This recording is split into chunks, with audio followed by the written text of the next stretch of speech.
but I just read an interview. I think the Wall Street Journal interviewed economists across the country, and 57% they expect a recession in 2020. But it could be a little sooner, it could be a little later. Designed to encourage, empower, and educate real estate professionals by sharing best practices from business leaders that are proven winners. I'm your host, Kyle Malnati, and this is Calibrate Real Estate. Broadcasting from the Mile High City, thank you for tuning in to the Calibrate Real Estate Podcast. I'm your host, Kyle Malnati, and this episode, our esteemed guest is Cary Bruteig. Cary Bruteig is with Apartment Appraisers and Consultants for 25 years.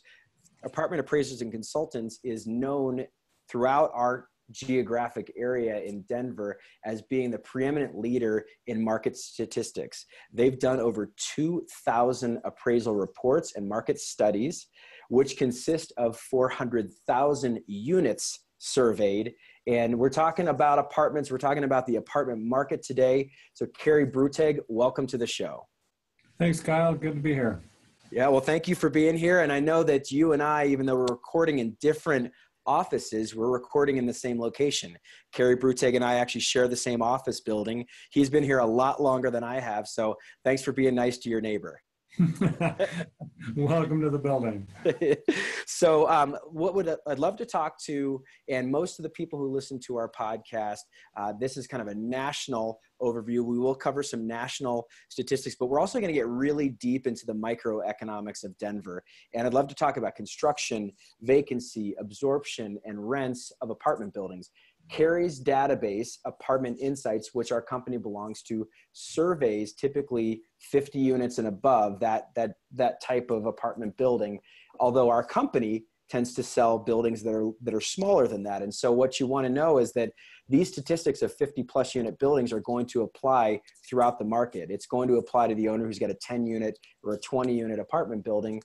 It's just going to be slanted that way if you can think about it. So Cary, this conversation started when you and I were talking the other day in the office just about what's happening in the market, because a lot of our clients have been concerned about what's going on with interest rates, what's going on with rents. And the title that we're working on here is that jobs fuel absorption and vacancy has diminished, vacancy has lowered. And you had mentioned as you're preparing for this annual event that you do, that you're looking back at your slides from last year and then prepping them for this year. And the statistics were showing that vacancy has actually made a change versus what we were thinking it would be last year. So let's talk about vacancy and what really fueled some absorption in our marketplace.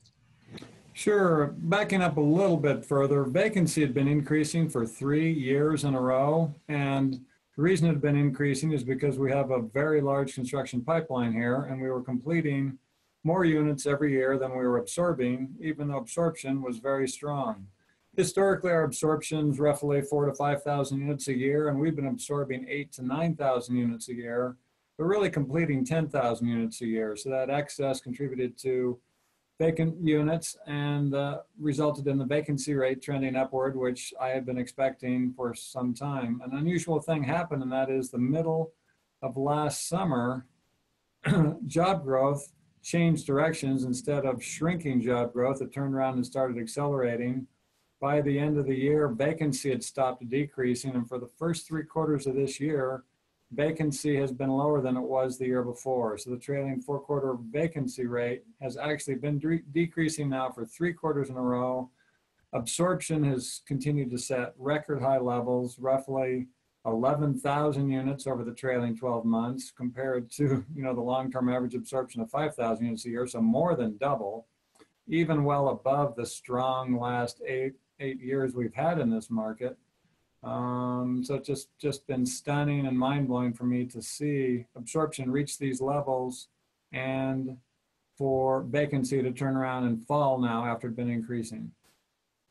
Well, and I think that the perception in Denver, as well as across the U.S., is that you see construction cranes in pretty much every major metropolitan area, and then there's certain areas that have just been growing quite a bit, and that most apartment owners that I speak to on a regular basis are concerned that construction is going to decrease rent and provide concessions. And it's very interesting to see that that job growth has fueled this absorption. And let's just talk about what happens as we lead into a recession. We had a recession about 10 years ago.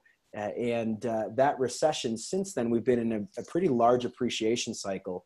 You and I had talked about that, depending on what segment of the market you're looking at, we're talking about 300 to 500% growth in value of some of these buildings.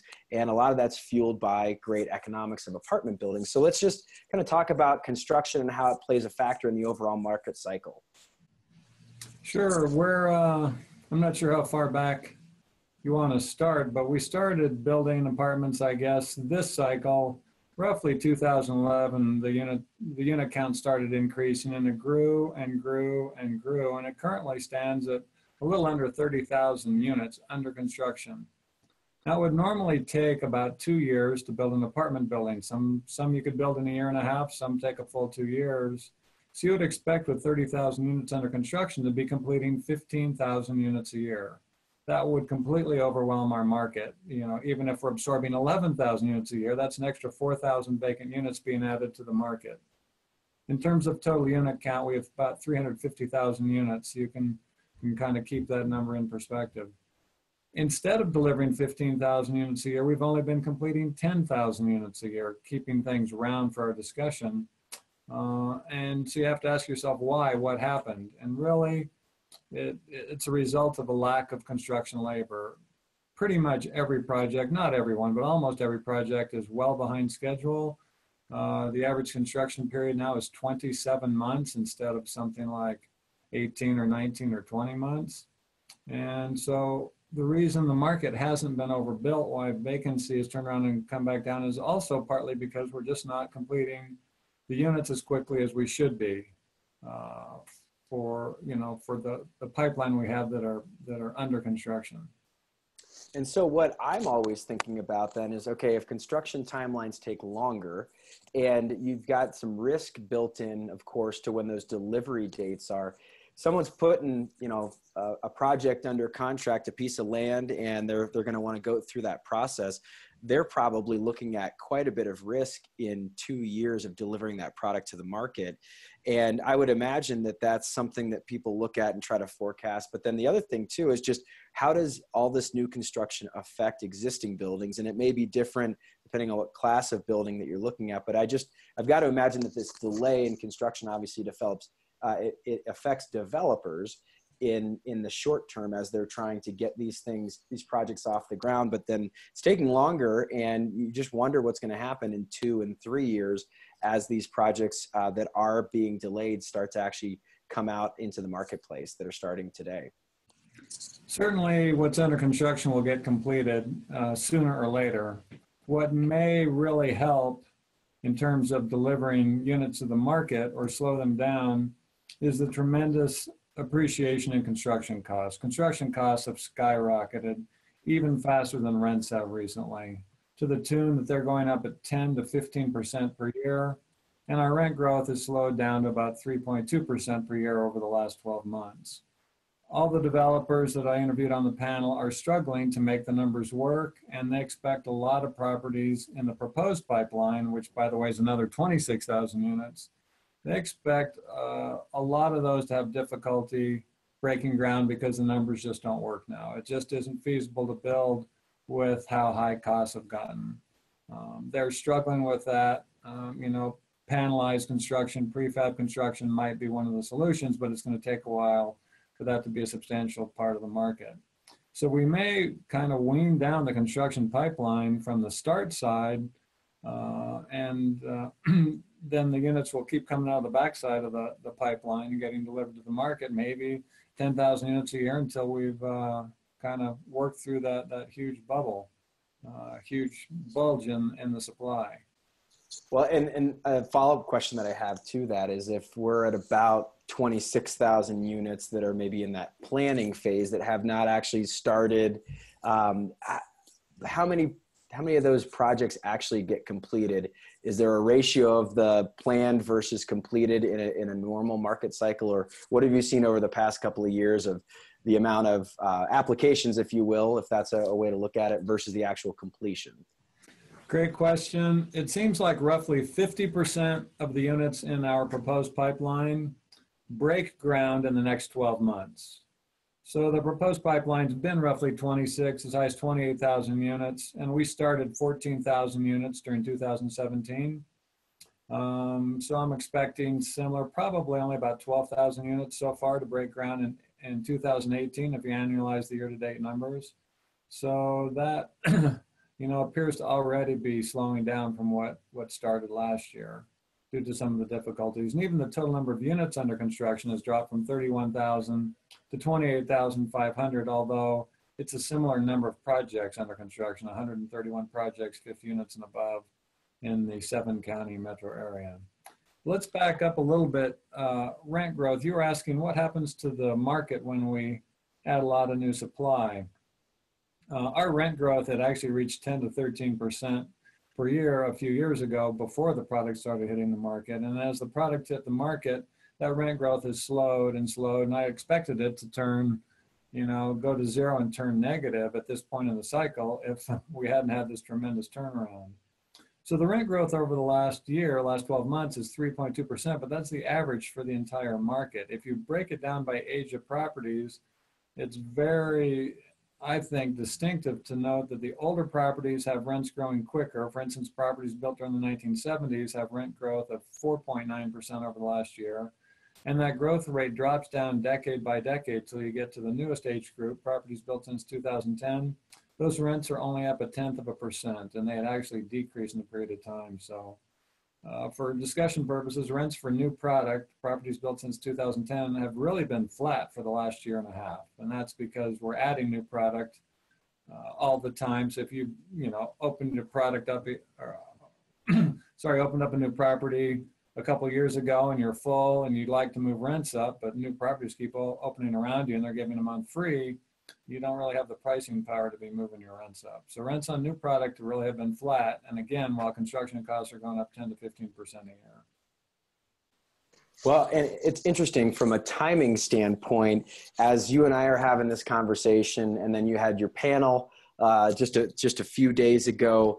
We also recently this week, as we're recording, had an article that came out from the Denver Post that, and I'm just kind of paraphrasing here, that they're saying that both rent and vacancies are declining. And a lot of that has to do with research from another firm, but it's kind of perplexing to think of, okay, if vacancy is going down and we've absorbed more and we had more job growth, how is it that rent could possibly be going down as well? And I know that statistics are only as good as the survey and the participants in the survey, but just what do you see coming up the pike for apartment owners and as it relates to rents as we're looking into 2019?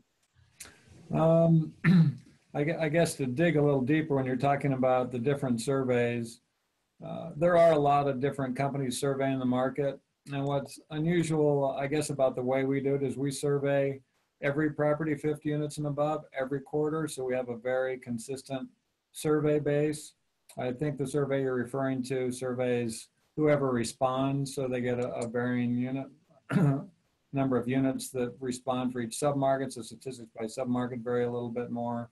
So the statistics are a little more variable. So, well, let's talk about Apartment Insights, because Apartment Insights, one of the reasons that I subscribe to your database is because of the consistency and because of the commitment to making sure that the data is right. So are you seeing that rents are flattening, going up, going down, generally based on that vacancy decline? When vacancy was increasing, certainly rent growth slowed down. And now that rents are falling, the rent growth rate seems to be stable between 3 and 4% per year. It's just been moving sideways, basically holding in that 3 to 4% per year annual growth rate. So that's what we're expecting at this point going forward, unless vacancy drops below 5%, then that rental growth rate actually should pick up again. The last quarterly survey, third quarter of the year, it's the best quarter of the year. Our market is definitely seasonal, so rents are higher in the winter, they're lower in the summer. So our rents are, if the market's not changing at all, we still have rents going up and down, and the newspapers love that, of course, because they get to report, hey, big increase in rents, big decrease in vacancy. But a lot of that just the seasonal adjustments and fluctuations in the market. So vacancy third quarter, 5.14% in the metropolitan area, a very nice, vacancy rate that allows rents to grow pretty much at an inflationary rate of 3 to 4%. A past interview that I had done with a good friend, colleague, and client of mine, Bobby Hutchinson from Red Peak. Bobby had mentioned that from their perspective, that when vacancy hits 8%, that's the trigger point from when it goes from a landlord dominated market or a landlord hot market to a tenant market. And that's when you really see concessions and some other things. If we're at 5.4% or in that 5% range market wide, do you have a trigger point where you feel like it really shifts from a landlord market to a tenant market? We've graphed statistics, going back a number of cycles, and it tends to point to about 7 to 8% vacancy is when rent growth flattens and turns negative. With vacancy above 8%, rents are certainly falling. Between 7 and 8, it's typically changing direction. Less than 7, you may still be able to eke out some rent growth. And of course, these are average numbers for the metropolitan area. A lot of fluctuations in ages of properties and by submarket. But that's what we've seen in terms of overall trends in vacancy and rents for the Denver metropolitan area. Well, and the next question I have is, I'm talking with my coworker, Greg Johnson, and someone that's been in the market for longer than I have.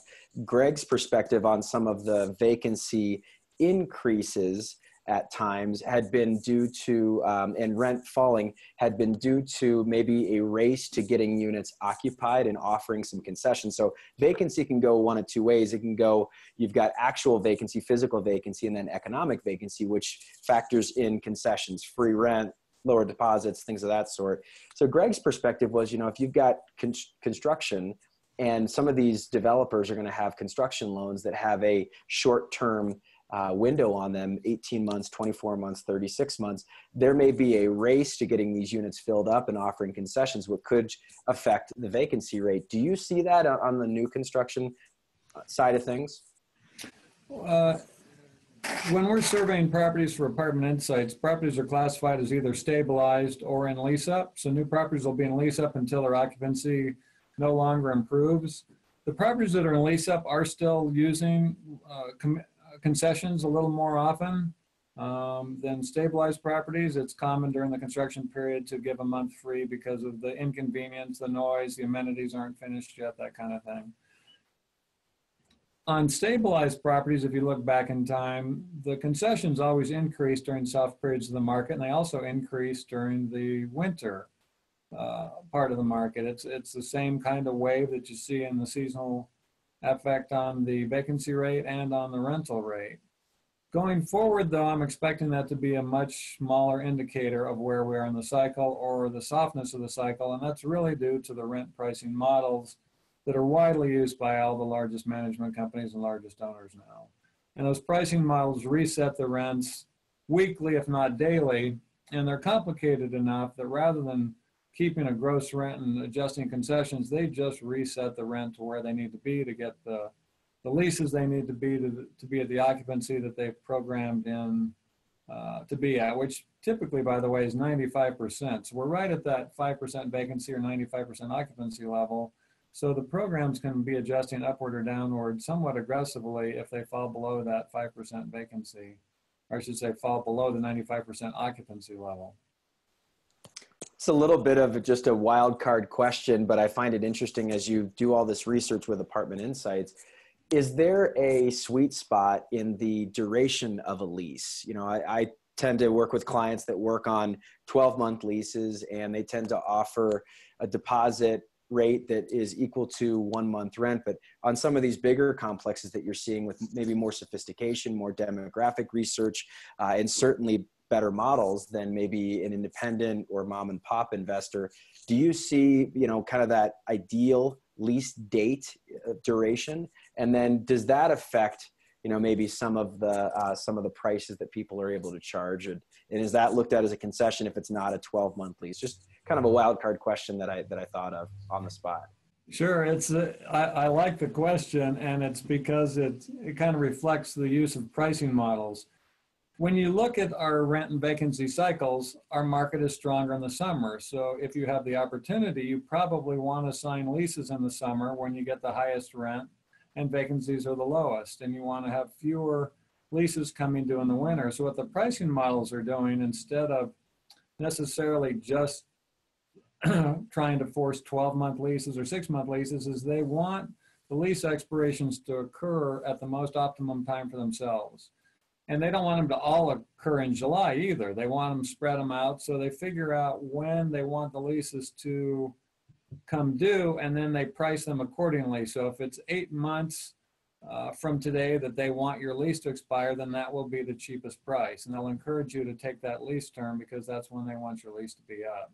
So depending on where you are during the year and when they want their leases to come due, if they have too many in a certain period of time, they'll be adjusting the pricing on those termination dates just to balance out their rent roll expiration schedule. Well, we had spoken earlier in this interview about construction costs as it relates to new construction and the just cost of labor and materials and things of that sort really increasing in this cycle. One of the things that I think about a lot is just the overall cost of management and also repairs and maintenance and labor on existing buildings, stabilized product.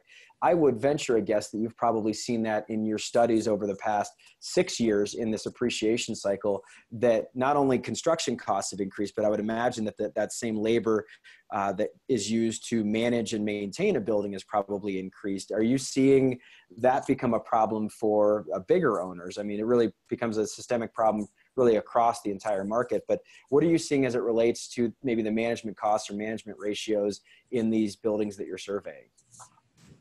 3 expense categories really have been increasing rapidly, and payroll is probably the biggest. Well, real estate taxes are significant too, but the payroll expenses certainly have been climbing up.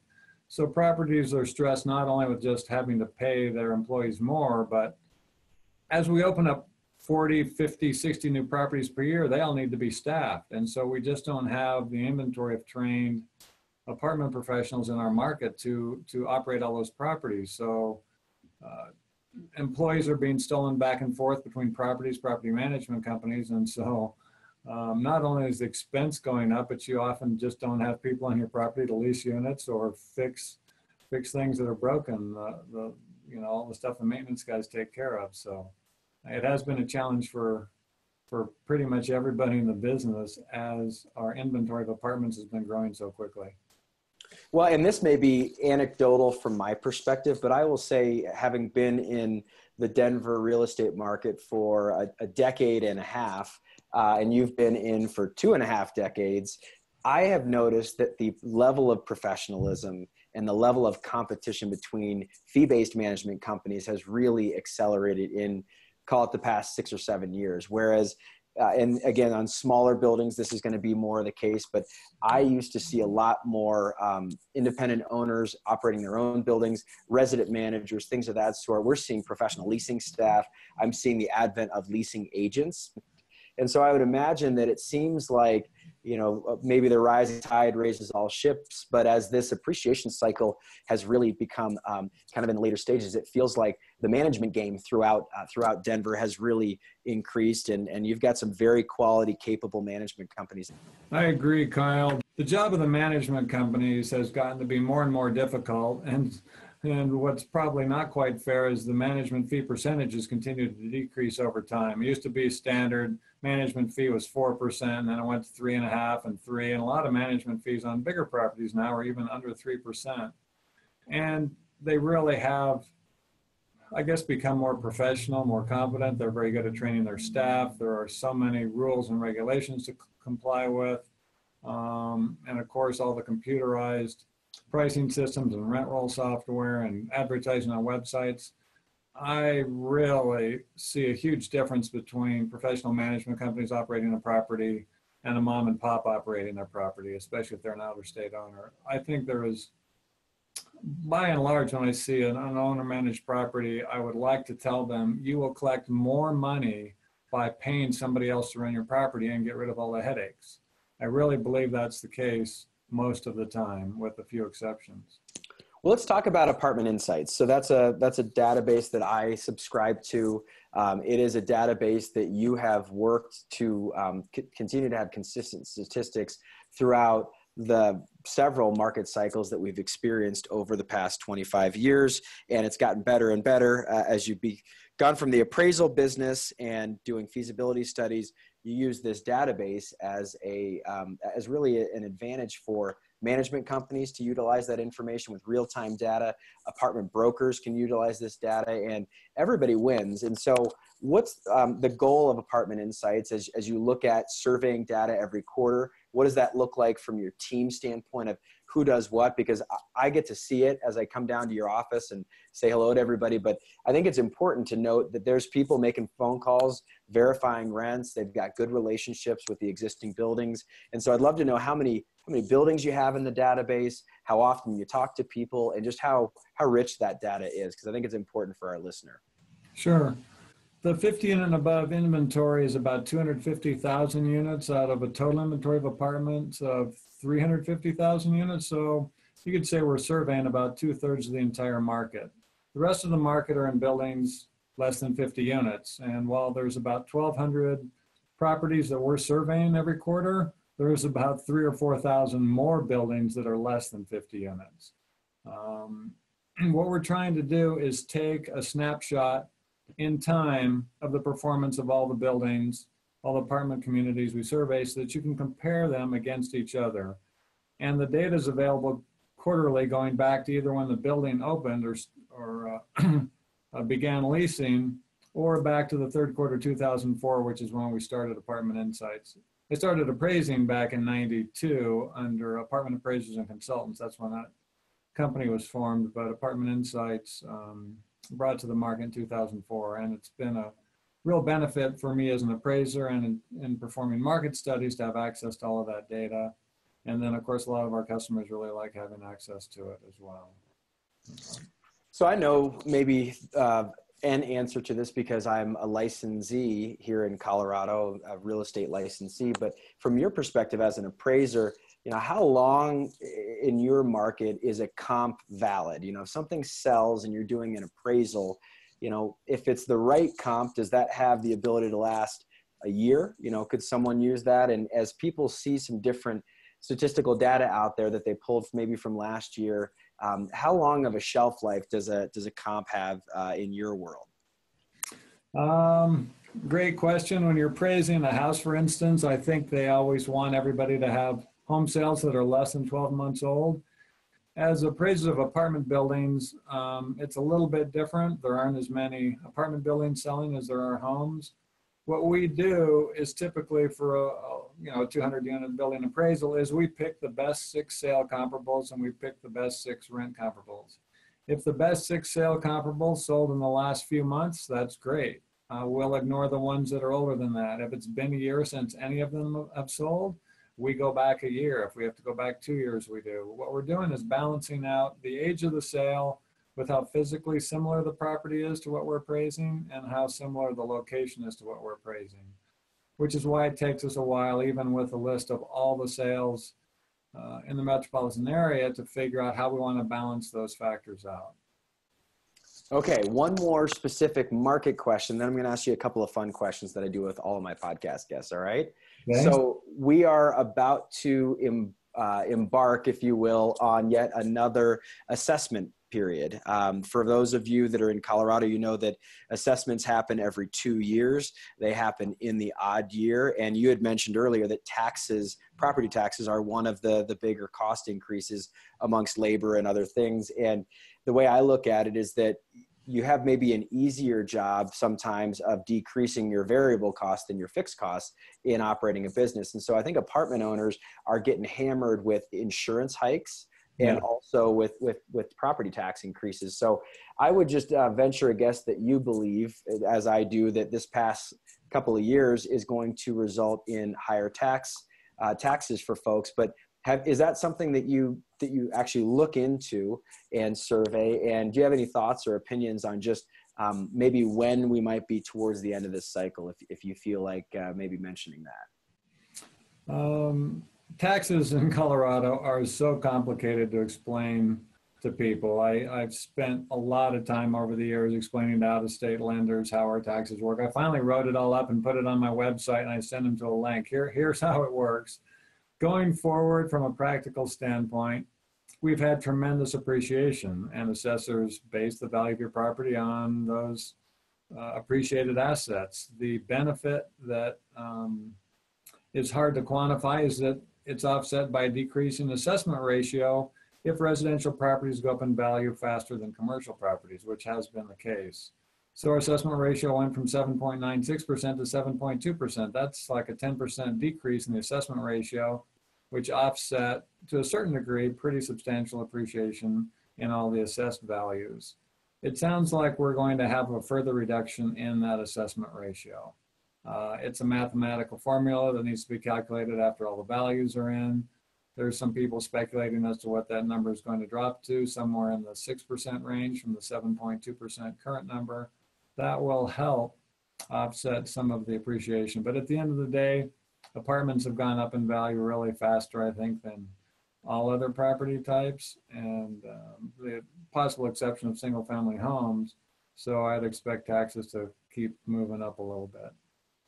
Well, that's great information. And one other thought that I had before we go to just the questions I love to ask every guest is that, again, this is anecdotally, and it's been over experience, but people will typically ask me, Kyle, what is the effect of interest rates on cap rates? And I've largely said it's about, depending on which area of town you're in, and again, these are statistics for the Denver metro area, but I've generally said it's between 50 basis points and maybe 150 basis points. Wherever your prevailing interest rate is, your cap rate's going to be a spread above that. Are you seeing that in a larger product? Again, this is me communicating with someone that owns a 10 unit, a 15 unit, a 20 unit apartment building. Do you see over time a kind of a spread between interest rates, or a correlation is probably what I'm looking for there, between interest rates and cap rates? Sure, there's a correlation. A standard tool, I guess, that appraisers use is a band of investment method, where you calculate the portion of the cap rate that's based on the loan terms, and then calculate the portion of the cap rate based on the equity return. And so as interest rates go up, the calculation of the cap rate goes up. Lately, although interest rates have been moving up in the market, buyer interest has been so strong, cap rates have been holding pretty flat. And what that means is buyers want properties enough, at least the large institutional size, that they're willing to take a slightly lower return as the loan interest rates moved up a little bit. I don't expect that to continue forever, especially if interest rates keep moving up, and they seem to be on the way up again, with the 10-year approaching 3.25 now. At some point, you just have to move cap rates up, or you're owning real estate really without any return. You're getting negative leverage instead of positive leverage from your loan. All right. So a couple of questions for you, just about how you got your start, and you talked about it a little bit, but how'd you get started in this crazy world of real estate? And it's a business that I love, and I really do enjoy working with investors, people who are looking at making our economy great. And that's what I believe that the real estate market is about, is you are influencing so many different sectors. Real estate has so many tentacles out into it, into construction and the labor around it. And then also the tenants, these are people's homes. And so there's a lot of dignity in our real estate business. How'd you get started? You mentioned that you started as an appraiser in '92, but what made you prompted to become a real estate appraiser, and kind of what's the history behind Cary Bruteig? Well, I'm not sure how far back we want to go, but in figuring out what I wanted to do when I grew up, I read a couple of books, I suppose when I was in high school, early college years, about how to make $1 million by investing in real estate. And there were two books, William Nicholson, I think, or Nickerson, and then Albert Lowry, I believe, was one of the other authors. So anyway, I read those books, was fascinated by it. Later in college, was having a hard time figuring out which direction to go, finance, engineering. And I ended up taking an appraisal class, and I thought it was just very interesting. And I thought, you know, if I can become an appraiser and study this valuation aspect of real estate, I will be a better investor, and I can buy apartments and, in theory, get rich faster. So I got my first appraisal job out of college in Colorado Springs, and worked there for a year before I came up to Denver. And it was a good basis for understanding real estate.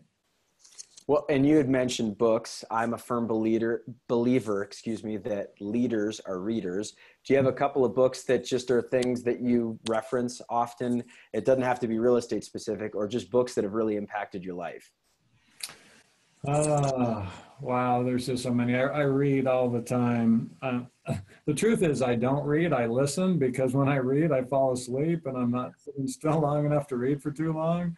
It's just such a benefit to have, audiobooks now, and you can download them and listen to them while you're driving. Sorry to change topics, but you did ask me about what I'm seeing in terms of the length of this cycle. Oh, sure. I'd love you to talk about that. Too late to touch on that topic or not, but I just read an interview. I think the Wall Street Journal interviewed economists across the country, and 57% they expect a recession in 2020. That makes sense. Might be a little bit sooner, might be a little bit later, but I just want to point out the last two recessions we've had, absorption of apartments dropped to 0 in one and a negative 2,000 units in the other. If we're delivering 10,000 units a year and we don't absorb any of them, vacancy can move up between 2 and 3% per year if you just do the math. 10,000 units divided by 350,000 units is your increase in vacancy. That would really, really impact the market substantially. Rents are going to start decreasing. Construction starts will come to a halt. And then you just need to batten down the hatches and hold on because we'll be into the next phase of the cycle. So that seems to be the best wisdom at this point is roughly 2020. But, it could be a little sooner, it could be a little later. Winter is coming, as one investor was telling me. Just don't in. I said, when do you think winter's coming? He says, when the 10-year hits 3.5%. And I said, sounds like as good an answer as any. Yeah.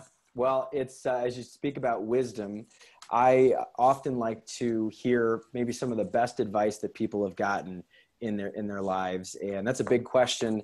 I kind of frame that question with this idea of Dear Younger Me. That's a song that I like to listen to that's out on the radio.